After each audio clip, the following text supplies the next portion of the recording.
tutuukidde kalwaliro kano ake Kasambya Health Center 3 ng'embeera eriwo okumpi eyungula ezziga. Abalwadde be tusisinkanyeewo bagamba nti babadde bamaze wano essaawa eziwerako nga balinda okulaba ku musawo abajjanjabe.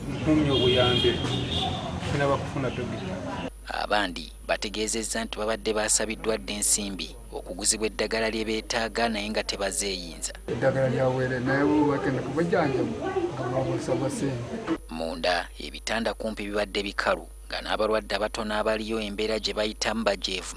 Akalwaliro kano ka gavumenti era ng'obujjanjabi obugabibwawo bwonna bulina kuba bwa bwereere.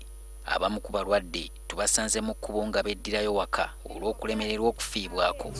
Nagalekana mujamushaho watakubasa kunkola mpe ekitabo kyange nje nazo mu kiriniki ngule emibazi nze sikekereza abalwadde era nze sikola abalwadde kyejo kimuwe. Abatuuze kuno bategeezezza nti eno y'embeera mu babadde bawangaalira okumala emyaka egiwerako era bwe bagikooye kwe kutemya kuba obuyinza nabo abasitukiddemu ng'eyatega ogw'ekyayi. Bano nga bakulembeddwamu Dr. Diana Atwine avudde mu ofiisi ya Pulezidenti bakizudde nti ebintu omuli ebikozesebwa n'eddagala bibadde biguzibwa buguzibwa abalwadde.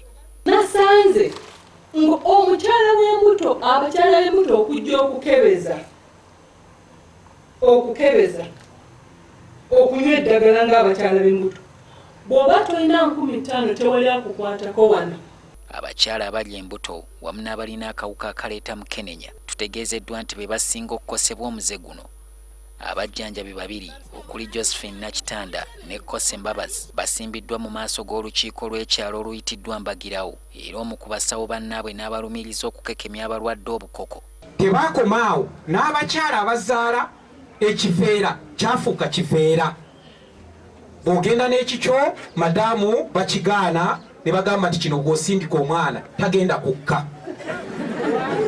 Abatuuze nabo boogedde abasawo bano bye babakoze ebibadde bibasiiwa ku mmeeme. Saawa zaali nnya ez'ekiro kati ne batugenda ne twegayirira abasawo bambi mugulewo omukazi agenda kuzaala ne taata we n'ayeegayirira bambi abasawo n'agamba n'omusawo yennyini mazima abadde akola ku mwana wange naye agaanye okuggulawo ne tugamba kati tukoze tutya. Nenjagala n'omusawo n'agamba njagala emitwalo 8 omukazi atalika emitwalo n'egigaana. Namugamba musawo nyamba era n'agaana.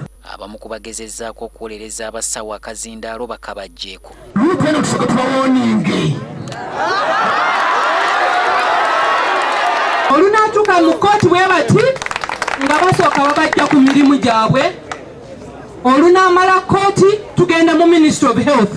Abasawo bwe baweereddwa omukisa okwewozaako balumiriza nti eddwaliro eryabakwasibwa eddagala n'ebikozesebwa ebirimu tebimala.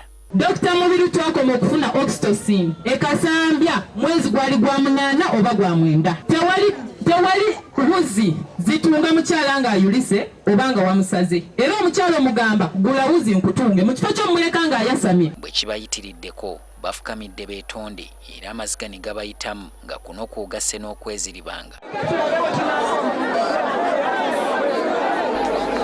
Uganda eyogerwako nnyo ng'erimu ku mawanga agasingamu abasawo abangi kyokka mu ngeri y'emu era eyogerwako ng'erimu ku mawanga agasinga okubasasula obubi ng'oluusi osanga kye kibaviirako okusolooza ensimbi ku balwadde.